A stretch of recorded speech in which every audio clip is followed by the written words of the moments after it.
Hi everyone, welcome back to Red Solo Homestead. It's time for the afternoon chores, but I thought I'd share some with you. Here lately it's been getting down to mid-20s at night, about 30s, mid-30s in the day, and believe it or not, I am still using a hose to do the water.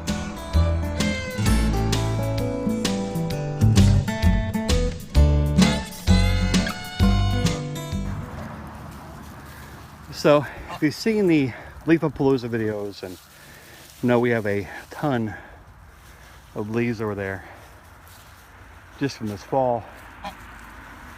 And this is a working farm, which means, you know, if I work, the wife works, well, these little guys are going to work too.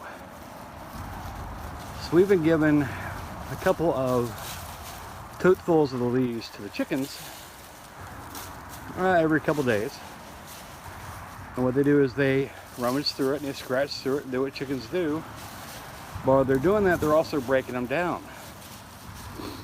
They're also making them smaller bits. They're pooping on them, you know, doing what chickens do.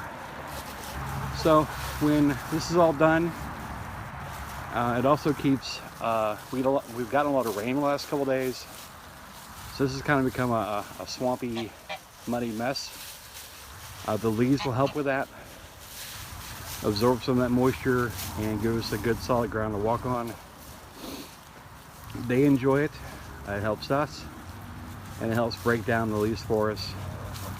And in the spring, we'll go through and we'll rake all this up, and we have a nice, already broken down compost, rich in manure, but not too rich, that we can add to the gardens. So that's what's going on with the leaves, and they seem to enjoy it. And they did a good job at it too. And it keeps them busy, keeps them entertained. They're doing good.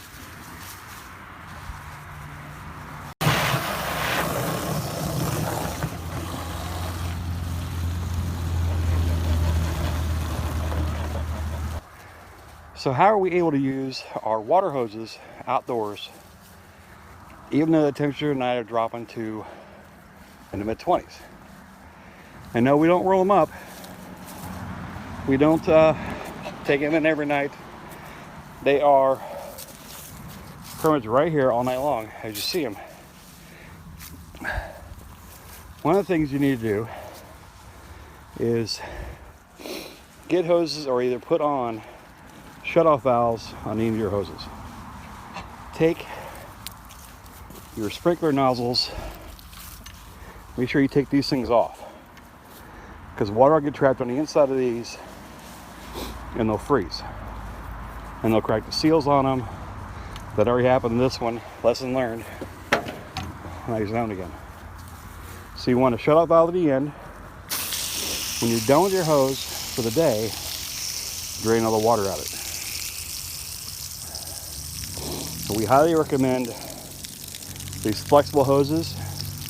They never kink, whatever they're made out of, for this purpose. And the reason for that is, as the water pressure goes down in these lines, the hose will shrink up. And any water that's frozen in those lines, that's fine, because it's taking a less volume of the hose. When you go to put hot water back through it, the hose expands and the water can go around that ice out to your end. So these hoses are awesome for that. If you leave them on overnight and leave them pressurized, the water will expand in them and they may bust on you. So we make sure that we always open the end valve, relieve all the pressure on them before we done for the night. So the other thing we did is we brought the hoses up. This one comes from the chicken yard. This one's going out to the garage to water the rabbits. Put another Y connection here. The hose to come in, and this line here, I put a quick connect on the end of it and a shut off valve at the end of that. This hose goes inside. So we're done for the day. I shut this hose off, quick disconnected, turn it off inside the house, drain that hose, close the valve again, and bring it inside. And it's connected. Fits right out of that door.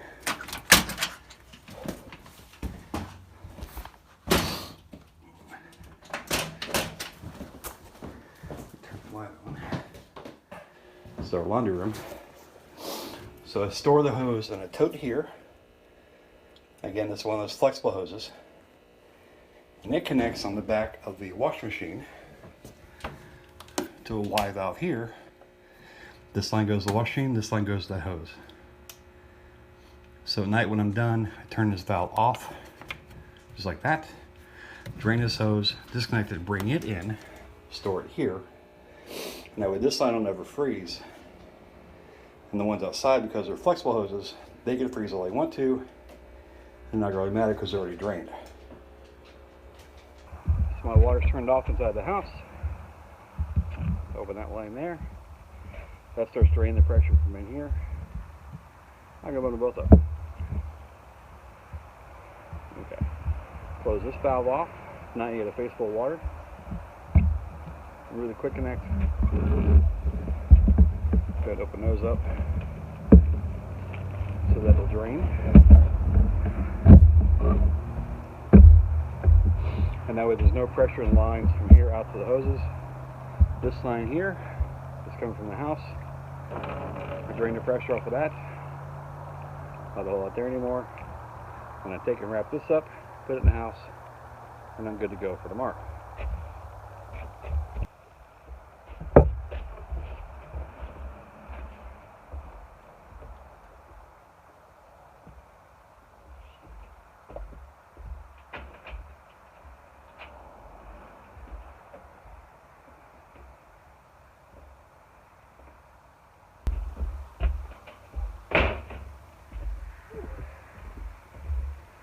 So, that's how we take care of our water hoses. Now in the morning when it's below freezing, we do take a bucket of warm water out to the chickens. Knock out the ice out of one of them, and that way they can drink warm water in the morning, kind of keep them going. But when the temperature goes above freezing during the day, we hook up our hose system and replenish all their waters, clean out their tank or their kiddie pool, and clean out the rabbit cages. So it works pretty good. We'll see in a couple weeks when the temperatures refuse to get above freezing during the day, see how it works out. But for now, it's working out pretty good. The only problem you have is if you leave your hose connection on overnight, even if you can get all the water out of it, there's still water in that connection. Give it a little spigot. It will freeze, it will break the seals on the inside, and you'll have to buy a new one. We've gone through 2 learning that one. So there you go. Now you know what we're doing with our leaves. The chickens are putting to work. Everybody works on the farm. So the chickens are doing their job, and you know how we take care of our water in the wintertime. So I hope this helps somebody out.